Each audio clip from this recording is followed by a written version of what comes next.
In this video, we're going to be dissecting how Cyberpunk survived a storm that should have killed it. And let me just say, this game is the definition of why we play games as a species. There's a real non-zero chance that you are not aware of the ways in which Cyberpunk draws you in, entrances you in its world, and makes you fall in love with Night City. By the end of this video, you'll understand why the Cyberpunk team didn't give up on their IP, and the ways in which they went about fixing it in the long term. I'm making this video because gamers need to see that AAA games don't have to be garbage slop. There's a real hidden art that indie just cannot capture, that Cyberpunk captures perfectly. And yes, we will address it too. I don't think you guys quite understand the hype behind Cyberpunk 2077. You had Cyberpunk at E3 2019, back when they still did that.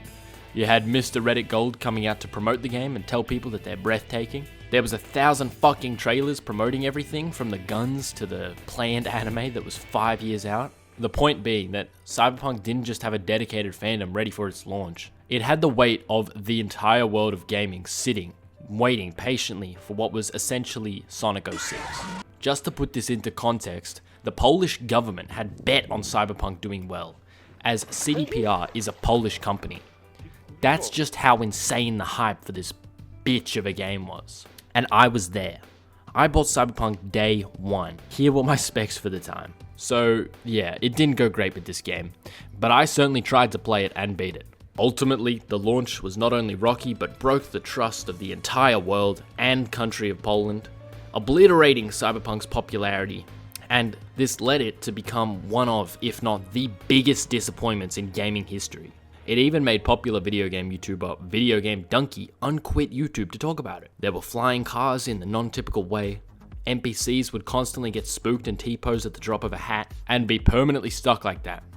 Quests just wouldn't work, and the combat had serious pitfalls in terms of design, and it's obvious that a pragmatic plethora of things were just straight up cut from the game, like T-Bug, who I personally headcanon as supposed to have been a Jackie type character, if you know what I mean. But despite all this, what the fuck? Why am I on my 7th playthrough after fully beating the game 6 times?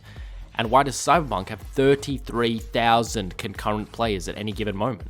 And Grower Garden level max players? This isn't just a No Man's Sky comeback story. This is insane. So what happened? And why is Night City responsible? Please subscribe. Night City. City of Dreams. City of Preem Gonks. Whatever you want to call it, Night City is the reason Cyberpunk came back.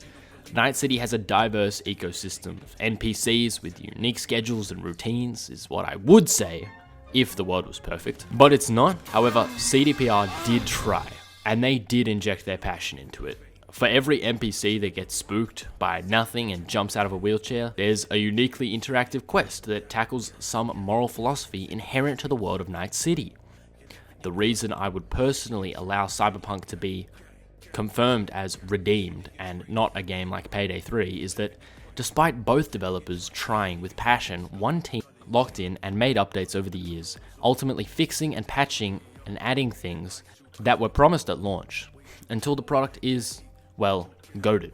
Whereas with Payday 3, they took 1,000 fucking years for one proper fix patch, and then spent their entire time dicking around adding new DLCs. In my eyes, unacceptable. Starbreeze treated Payday and AAA gaming as a business, while CDPR spent time refining their artistically genuine experience-based piece of media. Night City has so many things that just make you want to smile, from the preem slang that even a gonk like me can clep fluently for my day-to-day autistic conversations on the holo, to the utterly beautiful sights that a poor Slovak slave spent 20 bobber hours a day working on. Night City is truly a sight to behold, a picturesque place to grasp and feel, and a significant sound to take in.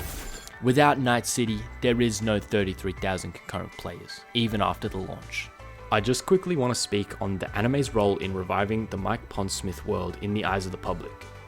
As we've seen with Demon Slayer's Mount Nadaguma arc in 2019, and subsequent good animation Sakuga equaling insane shares in popularity, Cyberpunk Edgerunners and its balls-to-the-walls Studio Trigger portrayal of Night City played a massive part in Cyberpunk's comeback, no doubt lighting the fuse in people's minds to check it out again, after the fiasco with the launch. And when they did try it out, they were rewarded with a fun game and a unique experience. So yeah, the anime was instrumental in what Cyberpunk is today. And more games should do something similar given a larger budget. Multimedia mega games like the Hoyoverse titles that use all forms of media as promotion are just cool, to be honest. Not Genshin though. Shifting from the anime back to Cyberpunk itself, Cyberpunk has something that indie games will never have. This is a channel about AAA, indie, and bringing critical conversations into the gaming sphere for the betterment of experiences for us all. And the world that Cyberpunk has brought to life is something that simply could not happen for indie.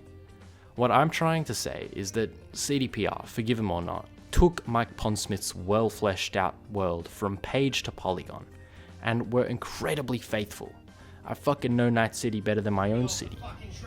They did that good of a job utilizing their insane budget of $450 million that they ended up creating something where you can enter the same story, make the same choices, get the same ending, and still find something new every playthrough for 7 playthroughs. I'll probably go up to 9 or 8 though.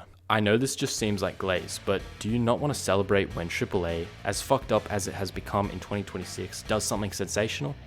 I know I would. And if you think this take is brain dead, then I want you in the comments.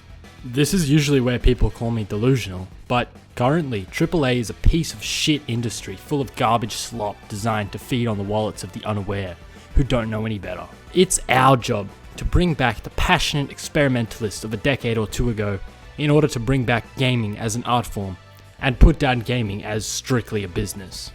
You see, what Cyberpunk has done, and what other AAA companies don't understand, is that once you've made a game and shipped it out, it's not the initial scam money that gets the money, or the Battle Pass daily mission retention whales that gets the big money.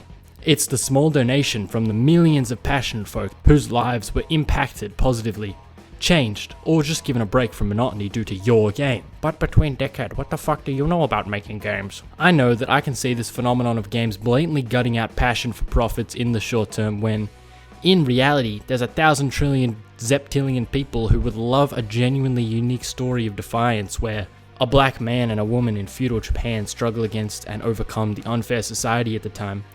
That shit had potential, but it was gutted so they could sell Uplay Buck or whatever the fuck Ubisoft does. You're not burnt out. Gaming is just suffering at the moment, but we'll fix that together. Thanks for watching. I'd like to give a very special shout out to a very special boy, Tobil. Here's my favorite comment from the last video. Mwah. And if you want to see me follow up on my damning claims about Payday 3, then click on this video. Bye! There's a uniquely interactive quest that tackles a moral philosophy. Fuck me, cunt. Whereas with Payday 3,